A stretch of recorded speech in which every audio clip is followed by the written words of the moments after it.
Hey everyone, welcome to the Graph series. I'm Sanket Singh, and in this video, we are going to continue our discussion on breadth first search, and we are going to see one of the applications of breadth first search. In this video, we are going to discuss the problem single source shortest path. So, without any further delay, let's just start. So, the problem says is that the given problem is given an undirected,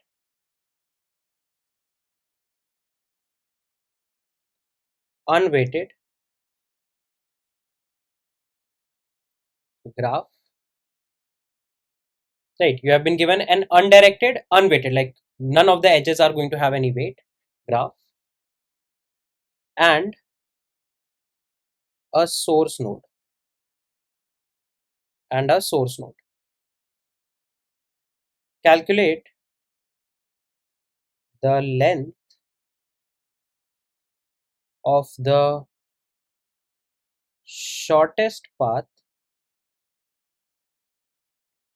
Calculate the length of the shortest path to all other nodes.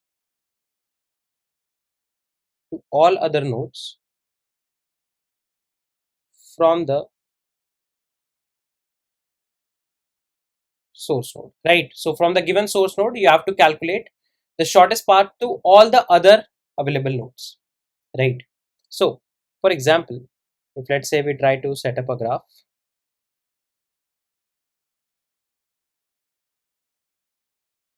let's add a few edges, right? And let's say we name the vertices like 1, 2, 3, 4, 5, 6, 7, right? We have named all the vertices, and let's say the source node that we have been given is 1. This is the source node. Now from the source node, if you will see, the shortest path to 2 is of 1 unit, to 4 is also of 1 unit, to 3 it is of 2 units. You can go via 4 or you can go via 3. Sorry, 2. The shortest path to 5 is also of 2 units, but the shortest path to 6 is of 3 units, and the shortest path to 7 is also of 3 units. Right. So this is going to be the answer. So what you can do is, for each individual node, you can print the shortest path from the source node. So let's just see how can we solve the problem. So in the previous video, we have already discussed about the fact that if you want to visit all the vertices of your given graph by the shortest possible path, then breadth first search is the most intuitive way to do so. Why? Because in breadth first search, the nearest most nodes are visited together, right? There is no differentiation in the nearest most node. For example, for 1, 2 and 4, both are neighbor, these both are nearest most. So both of them can be visited in 1 unit distance, right? It's not like depth first search that you go from 1 to 2, then you can go from 2 to 5 or 3. So 4 will be coming later. No, that's not the case. In breadth first search, you visit your immediate neighbors together. That means both of them are at a same distance.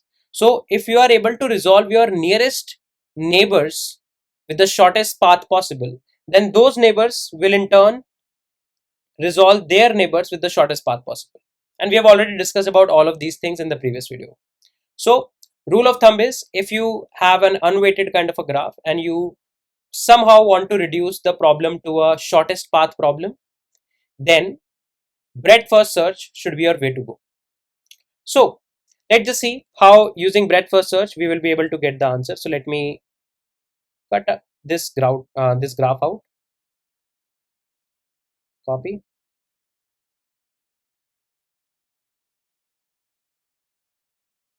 right? Okay, now what we can say is that, let's say we will be maintaining a queue.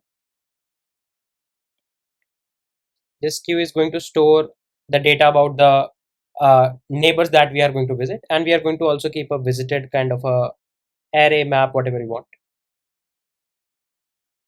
right? Both of these things we are going to keep. And then what we are going to say is, we are going to start from the source. So we are going to mark the source visited, and we will be inserting source in the queue. Okay, then we are going to start our breadth first search. So the neighbors of the source are 2 and 4. So first of all, what we are going to do, we are going to pop the source out,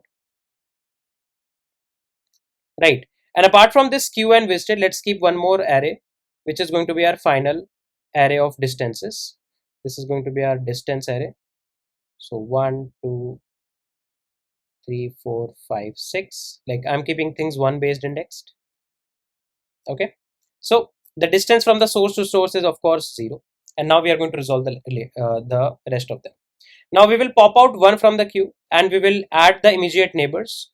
So 2 will be added and 4 will be added, right? We'll mark both of them, 2 and 4, as visited also. And then we can say that whatever was the distance of the parent, like the parent of 2, that is the node with which we are visiting 2, the distance of the source to the parent plus 1 is the distance of source to 2. So here the parent was source only, so source to source distance is 0. So the distance of 2 and 4 is going to be what? 1. So we are going to update this array with 1 and 1. Okay. Now we are going to pop out 2, right?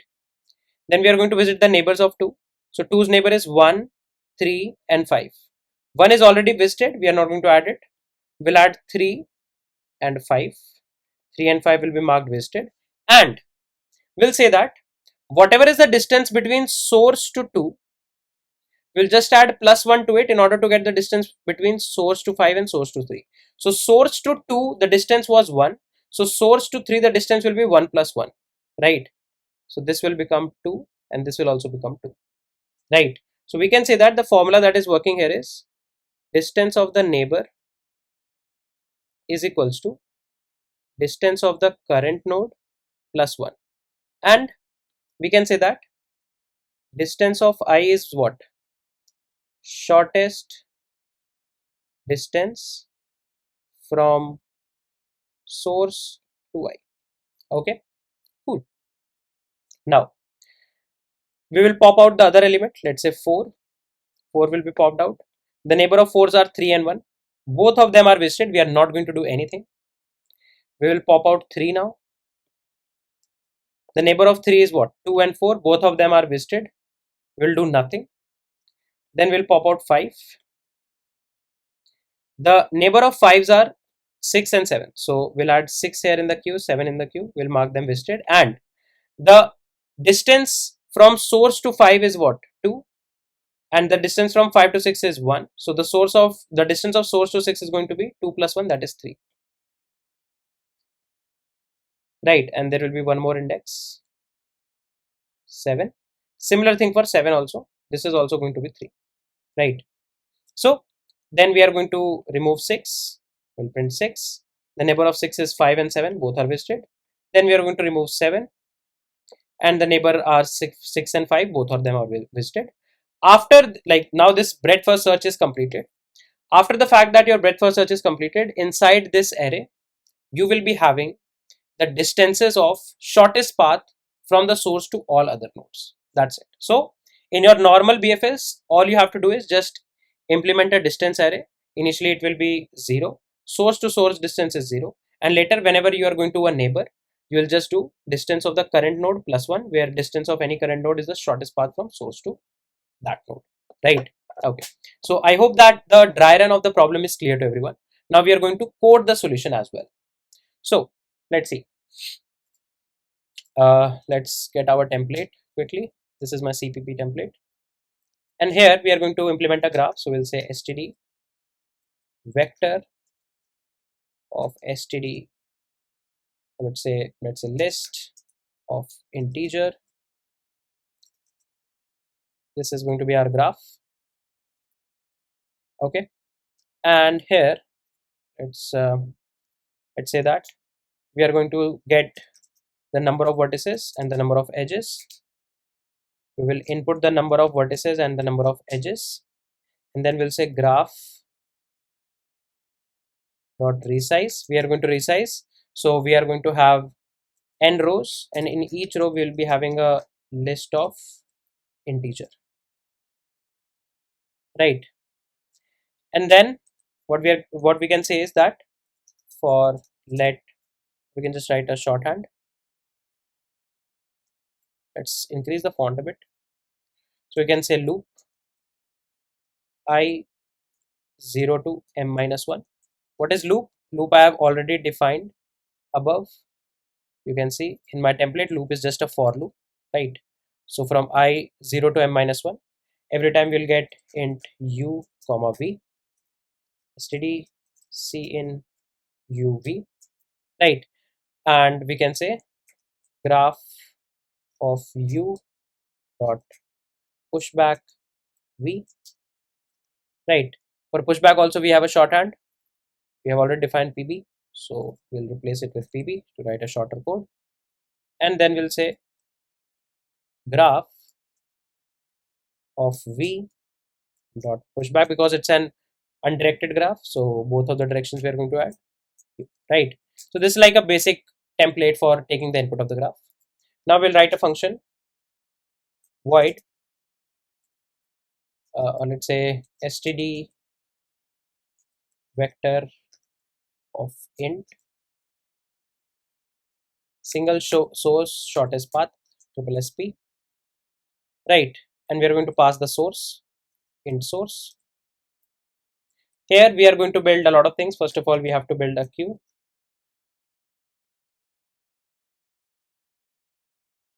Then we have to build a visited array. So std vector of bool visited. This will be having graph dot size these many entries, and all of them are initially false. None of them is visited. Apart from that, we are also going to have a distance vector. So std std vector of int distance. This is again going to be graph dot size, that is the number of, like, the graph dot size is going to give you the size of this vector, that is going to denote the number of vertices you are having, and initially all the distances are 0, right? Now what we can say is that inside your queue you will push the source, you will mark the source visited, and you will say that while not graph dot empty, right? And let's make it a bit more verbose. Let's write like this. Well, not graph dot empty. We are going to say the current node is equals to q dot front. Then we'll say q dot pop. We are going to remove the element, and then we are going to say that for auto neighbor in graph of current, that is in the, we are going to travel to the neighbors of the current node. If not visited neighbor, if the neighbor is not visited, then only we are going to do few things. First of all, we are going to make the neighbor visited, right? Then we are going to mark, we'll say that the queue is going to have the neighbor, and then we are going to say distance of neighbor is equals to distance of the current node plus 1, right? And I believe that's it. At last we are going to return the distance vector, and that's it. So this is the only thing that you have to do, right? So let's just call it here. We'll say std vector int result is equal to single source shortest path, and we are going to pass the source. Let's say the source is node 0, right? And then we'll say log arr result 0 result dot size minus 1. Log arr is also just my template. If you'll see the template, it's just a for loop that prints whatever you pass there, right? Okay, now let's see. We have an input file and an output file. So we already have the input ready, right? So let's change the input a bit based on our new graph. So let's say we are going to have 7 nodes, and we are going to have 4, 5, 6, 7, 8 edges. Let's say there is an edge from 0 to 1, there is an edge from 0 to 3, there is an edge from 1 to 2, there is an edge from 2 to 3, then there is an edge from 1 to 4, there is an edge from 4 to 5, there is an edge from 4 to 6, and there is an edge from 5 to 6, right? You might be thinking, what are these edges? So the same graph that we wrote here, I have just made it 0 based index, right? So if you just say that if this is 0, 1, 2, 3, 4, 5, 6, if you will see the graph in these terms, you will find the relevance, right? So I've just added it in 0 based indexing because we are handling it in 0 based indexing here, right? So cool. Let's just try to run our code. Okay, the code execution is done. If you see the output, let's see if there is any error. So there was a small mistake. While we are writing the BFS, we should not apply the while loop on the graph. Instead, it should be for the queue, because we are like popping out from the queue. It's always important that you always keep a check on the size of the queue. Now things should work fine, and we'll try to log our result. If we try to run it, okay, the code 0. That means it should have run correctly. And now you can see, if you will check with the output, 0 1 2 1 2 3 3, 0 1 2 1 2 3 3. That's it. That's correct, right? So we are getting our output also correct. So the time complexity is same as the time complexity of BFS, that is order of V plus E. So we can just quickly write it here.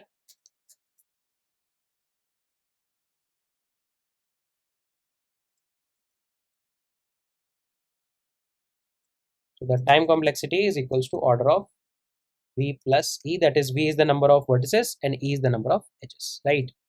So I hope that the overall problem of single source shortest path is clear to everyone. We are going to meet soon in the next set of videos, guys. Till then, take care, guys. Bye bye, and love you all.